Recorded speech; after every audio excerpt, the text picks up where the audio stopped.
What's up, it's Alessia Carr. Yo, it's poppin', it's Tiger. This is the Kid Thugger King Slime. Yo, it's your boy Tory Lane. Yo, what up? This Naughty by Nature. Now hold up. Who you with, Atlanta? Who you with, Atlanta? Who you with, Atlanta? Who you with? I'm with Reec 1079. You're locked in with Reec, only on Hot It is 1079. Atlanta's number one hip hop station, Hot 1079. Reec right here. And look, we just gonna jump right into it. Okay, we have the woman, the myth, the legend.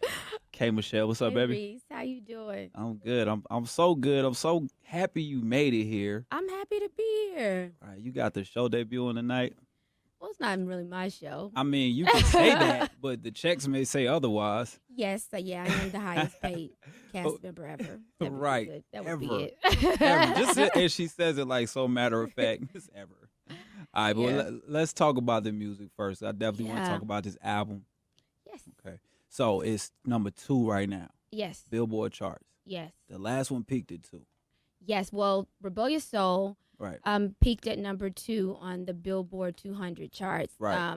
Anybody Want to Buy Hard was number 5. Mm-hmm. And this one, again, last week was number 2. And all 3 of them were number 1 on the R&B Billboard chart. Absolutely. But I just wanted people to put it in perspective because a lot of people look at the big chart and Yeah. they go, okay, but this is a huge deal Yeah. for a female R&B artist. Right. Yeah, right now it really is. You know, we're fighting. Like we're having to fight for our music. We're really in this fight, and I don't think people understand the logistics and the politics of the business that we're in right now. Right. And really, I'm the only R&B female on the urban mainstream charts. That's not on like Urban AC, you know. And for me to have a real R&B record, like Not a Little Bit, it's great, you know, that people are trying to actually play R&B music, you know, again. So to be on those charts, you know, you have to fight for those albums sold, you know. Just album sold, period, with streaming going on. Like, I think I streamed like over 2 million something, but you only get credit for like 10,000. Right. You know, so those women, like my last album sold like 82 first week. Those women that were going out to Target and the Walmart, they're now streaming. Right. So the album sold 61 this first week, but it might be the equivalent to like maybe over 100K. Yeah, it's the equivalent. So, you know, labels are kind of, you know, in an uproar. They want their money. Artists want their credit. So hopefully we'll be able to get it together. But as far as R&B female, Anybody Want to Buy Hard was the highest entry of any female artist. And now this one still makes me the still highest entry of any female artist. Correct. Yeah. So that is crazy right there. So the name of the album, Yes. More Issues Than Vogue. Uh-huh. Now, you know Vogue's been out since 1892. Like, in real talk. You can't have that many issues. You can't. I have issues. You know, I have issues that people place upon me that may not be true. I have those issues that are true. I have life. We all have issues. It's whether you choose to acknowledge these issues. Right. So for me, I just basically said, you know, I pick fun. I saw it because I love the cover. I mean, you got it peeled back and you see K. Michelle. So it's like, underneath all this is me. Was that what y'all meant to do? No. Okay. I just think Atlantic kind of just placed those pictures. I did a calendar for this album, and you can get it on my website, thekmichellecom.com. I wanted to, you know, when I'm gone from this world, I wanted to leave something, not a booty calendar. I wanted to leave something like quotes and things that I believed in that people would always have of me. Wow. Okay. So that's where these pictures come from, that calendar. Some inspiring stuff right there. Uh-huh. Now, I know about these singles that's dropping, but I have to talk about It Ain't Love. Oh. I want to talk about that, honestly, because I know you're from Tennessee. Yeah. You're from Memphis. Tennessee is like the heart of country music. Yes. You sounded so genuine on that song. The song came out so pretty. Don't make me get emotional. I'll be getting emotional about that. You do. It's okay. We're going to tell them to cut the cameras off. That record, I grew up in country music. I think that's, people don't know that about me. They just saw this girl on Love and Hip Hop, like beating up everybody. Right. That's what I saw. Yeah. They didn't know that the first tape I ever got was the Judds. They don't know that I play classical piano and guitar. Right. They don't know that I got a yodeling scholarship to Florida A&M University. So if I can get you to yodel one time for this I try all the time. It's not happening. My passion is country, so it's been a battle. I just remember R. Kelly like telling my last label, she's not Mary J. Blige, she's not Keisha Cole. this is something else, and your gimmick is that it is something else. Something like different. as urban as she is, she faithfully listens to country music and can sing it. So when I did If It Ain't Love, I played it for the record label, and my record label head being very honest. That's why I love Atlantic. They don't shoot me, to mess. She said, if you was white, we could do it. this would be a number one single if you were white. Right. But not only are you black, you come from ratchet reality TV. So do you feel like that kind of helped put you? Now, I'm not saying that you are. I'm saying, do you think that may have helped pigeonhole you as an artist because of that? absolutely. I think I would have been pigeonholed anyway because there are black females, and that's crazy. As much as they talk about reality, Yeah. I still outsell black, females. Correct. But the numbers don't lie. Numbers don't lie, but it's because people get to relate to me.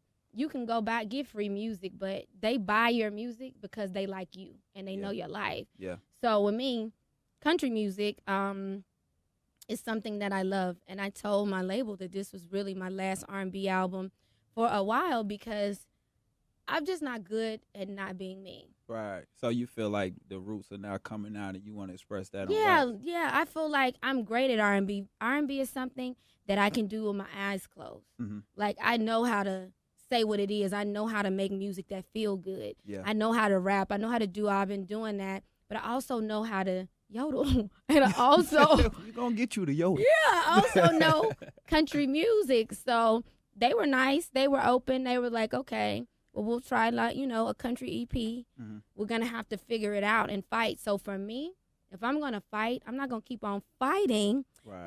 Maybe Right. not you, but your program directors. I'm not going to keep on fighting black people Right. to sing black music, you know? I'm not going to let their past judgments on me keep them from playing good music or them wanting to play sex and drugs all day. Right. So if I'm going to fight, I'm going to fight in country because that's something that will pave the way for my people, and that is something that has never been done. I'm all for making history. You about to be the Rosa Parks of country music. You ready for can that? say that. I'm going to go fight that. So I'd rather go fight these white people than my own people. I got you. Only thing I wanted to ask too now, we're going to jump ship a little bit. We can. Because you got these different checks coming from everywhere. Yeah. How does it feel to be the first African-American lady of Jack Daniels? How does this come about? Oh, it's amazing because I went into my label when I first got signed. They saw me on Love and Hip Hop and all of that, and then mixtape, and I got signed. They said, who do you want to work with? Mm-hmm. And I said, Jack Daniels. And everybody kind of like, girl, please. They're conservative. They don't do endorsements. They've been around for years. So then I got this phone call like, oh, Jack Daniels, is interested in doing a deal with you. So they gave me a little money, and then I did the BT Awards. And I got like over 300,000 entries. Wow. To go to the awards with me. And so the presidents were like, who is this? Like, we've never heard a song. Right. We don't know what's going on. So I sat with them, spoke to them about my platform, and I have been drinking Jack. Like, I have a song that says Jack Daniels is the only man I'll ever trust. I hope I could be the second one. That's maybe, just a sidebar. Maybe. So after all of that, they ended up, it's me. The only people with Jack Daniels endorsements is me, Frank Sinatra, and the Dave Matthews Band. So you in company with Doug. I just say it 2 more times. I just want to say it one more time so people can kind of get that in perspective. You, Frank Sinatra, and the Dave Matthews Band. That's crazy. And with that, I made history with that. But in the history of the whole company, they have never, ever given anybody a drink. So I asked for a drink. They said no. They were like, we're going to give her some money. I said, I don't want no money. I want something big and a lot of money. I don't just come here and check. I want big, ongoing while you sleep money. Right. And they came back and said, we're going to try it. She's able to pull in the numbers. We want to get into the African-American community. The number one buyer of Honey Jack is black women. Let's try it. So I'll be the first person to ever have a drink worldwide or period with Jack Daniels. It comes out at the top of the year. I've been tasting things and all of that. So that's got to be a fun part of the job. Yeah, but I want it perfect. You know how those drinks that come out, like they give girls headaches and stuff in the morning and all of that. The bad decision drink. Yeah. I want to be part of that. So I be drinking, but I be really trying to get it. Right. Like get it right. So that's like one more step that I have to do, another tasting. It's down to 2. and this drink will be worldwide. That's me. crazy. We gotta It's give you some crazy. hand claps and applause on that. I like it right there. So Thank listen, you. you had this beautiful woman, a Thank you. businesswoman, a talent. Thank you. So what is the next step for K. Michelle? I have a restaurant about to open here in Atlanta. I heard it was a little sexist though. I'm just not gonna lie. I heard it was for the ladies, and I might not be allowed in. You can come, but you can't bring all of that, in there. But I wanted to do something for women. Like, men have their bars they can go to. They have Fox Sports, all that. I want to do something for girls that's super sexy. Mm-hmm. It's sexy. It's really intimate. It only seats like 50, 60 people, which we already seeing is going to be a problem. That but is. 50, 60 people. It's these beautiful chandeliers and flower walls. It looks like a cave, like a world. Okay. I turning this box into this big world, and we have like over 50 different drinks. Okay. Like then. Captain Crunch martinis, like Jolly Rancher things, and my food. I'm Southern, so we have like sliders, sloppy joes, and we stay open to 4 a.m, and it's all mine. That sounds so, like it could be a problem. It's gonna be a problem. Organic hookah. Come on, man. Organic hookah and fruit. If I get a VIP card, I'm just saying, like something. I was just playing. It's so beautiful. Like the layout. Women are gonna feel comfortable. No women will be disrespected. We're only playing Motown music. Only Okay. Motown music.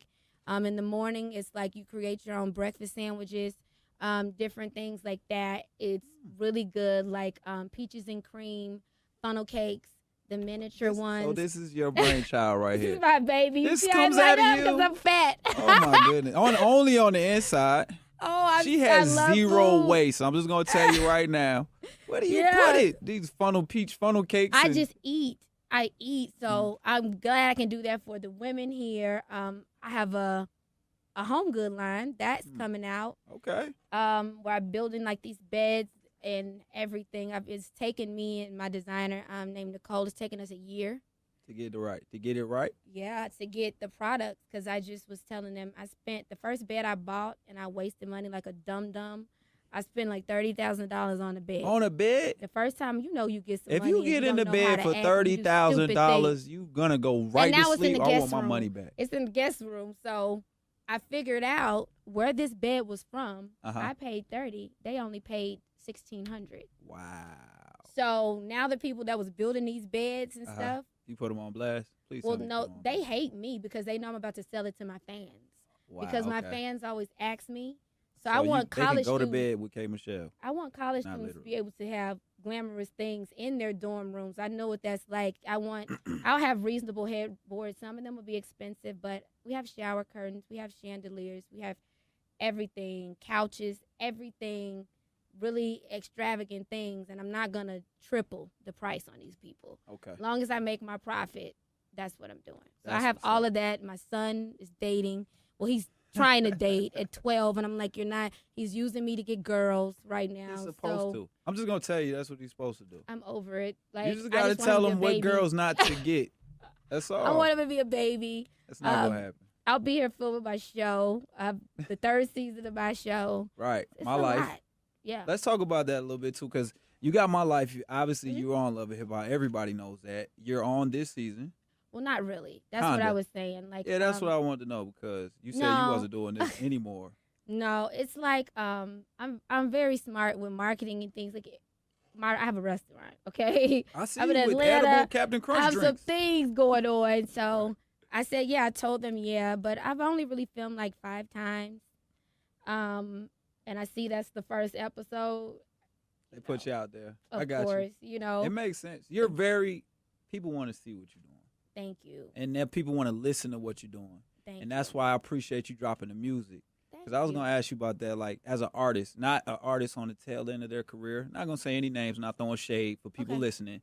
Or an artist that's coming up. You're an artist that's established. You have record sales. Thank you. What do you say to another artist, maybe in your position? Does reality TV hurt or help? It helps and it hurts. You just have to balance it. For me, Mhm.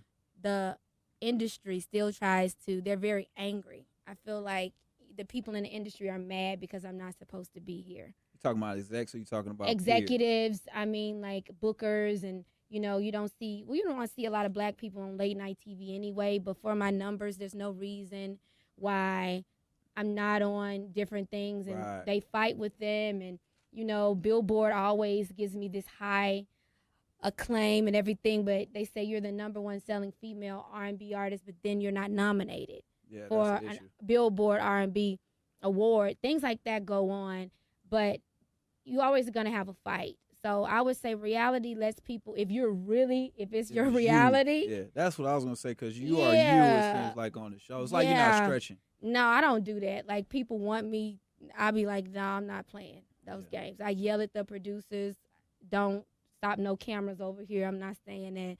So it lets people get to know you. Mm. And if they like you, or even if they don't like you, they still buy music just even if they don't like you. That's true. But you still have to deal with, certain things from people and their judgments upon you. I got you. Like, for instance, I probably shouldn't say it, but I say anything. Like Black Girls Rock, like that lady, that Beverly lady, Mm-hmm. she has given me the hardest time because I'm on reality TV. There's no way that I should not have done Black Girls Rock. All that I've accomplished, you can keep on using the same soul singers every time you want. It's fine. But as far as these little girls, and even we just did DTLR, the Right. line wrapped around. It was at my house. I stayed like 30 minutes away driving. Shut up. For As real. far as like these little girls and these people, these women come to me and they're crying and they're going through everything. You don't have to put me on your stage because I know I'm a Black woman that rocks. You don't have to do that. I think you've created your own stage through your reality. Yeah. I just want to ask a question, because obviously we know you've been through a domestic violence situation. You get through the court hearings, they basically just vindicate you, saying, yes, this is what happened and Yeah. it was taken care of. But I want to ask you, for the people listening, for Okay. the little girl or the young woman who may be going through something like that, could you give them a piece of advice right now? Is it something you could say to them? Like, let's say you can go back to K. Michelle during that time. What would you tell her? Pay attention to the warning signs. You can't heal everybody. Mm. As a woman, we think we can change a man, and we think that we can love a person out of hurt. And you can't love them. Hurt people hurt people. Mm.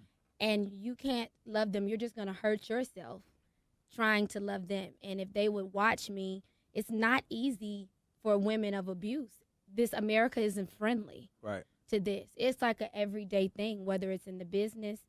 You see, I told my story on TV. They said for 2 years they called me a liar, and women attacked me, not men. Right. That's The gotta very hurt to women. know, like, Oh, I'm trying I to do think this I'm for still y'all. not completely over it. I think I'm just learning that the world is evil, Mhm. but I thought I was helping. I had talked about my story even before Love and Hip Hop. Right. That's why they came for me. And to get on TV and they just say your pain and your story and your struggle, you was doing it for TV, and them to still try to chop, edit videos, do everything. And even with me forgiving him, I think now he want to go back to court and appeal. It's just never going to end. Right. So ladies, look at me. Don't allow your peace to be disturbed because you think you love someone.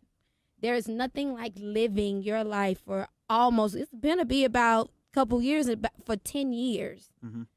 because you tried to love one man and it didn't go right. Right. You got to leave it. You Got to first. leave it. It's not worth it. I swear to God, it's not worth it. There it is, from K. Michelle herself. Please go pick this album up right Yay. now. Last question: who is in the bubble? Oh, somebody at the label. You know what? None of my men was going to get in that bubble. So we had to throw somebody in there look alike. That's it. If you ever want to date a radio dude, I'd have gotten the bubble. That's it. There it is. K. Michelle, Thank this you, is Reec. Hot 107.9. No problem.